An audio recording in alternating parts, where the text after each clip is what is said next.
എല്ലാ ആളുകളും ചോദിക്കും ഈ കോൺക്രീറ്റിൽ തറ കെട്ടുമ്പോൾ പ്രൈസ് ഭയങ്കര കൂടുതലാണ്, എന്താ കാരണം എന്ന്.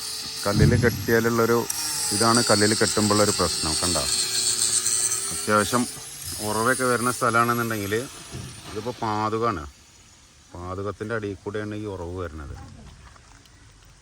ഇങ്ങനെ ഉറവ് വരുമ്പോഴുള്ള പ്രശ്നം എന്താ വെച്ചാൽ വീടിൻ്റെ ഉള്ളിൽ കിടക്കുന്ന മണ്ണും കൂടി അത് കൂടി ഒലിച്ചു പോയി കഴിഞ്ഞാൽ ഫ്ലോറ് താഴത്തേക്ക് വരും. കണ്ട, ഇതേപോലെ ഇന്നലെ ഒറ്റ ദിവസത്തെ മഴയല്ലേ ഇത്, ഒറ്റ ദിവസത്തെ മഴയ്ക്കാണ് ഇപ്പോൾ ഇതിങ്ങനെ സംഭവിച്ചിരിക്കുന്നത്. അപ്പോൾ ഒരു മഴക്കാലത്ത് ഫുള്ള് ഇങ്ങനെ സംഭവിച്ചു കഴിഞ്ഞാൽ വീടിൻ്റെ ഉള്ളിൽ എന്തായാലും ഇപ്പോൾ ഈ ഗ്യാപ്പ് കൂടി വരുമ്പോൾ അതിൻ്റെ ഉള്ളിലത്തെ മണ്ണും കൂടി ഒലിച്ച് വന്നു കഴിഞ്ഞിട്ടുണ്ടെന്നുണ്ടെങ്കിൽ പിന്നെ ആ റൂമിൻ്റെ ഉള്ളിൽ അടി പൊള്ളയിട്ട് മാറും.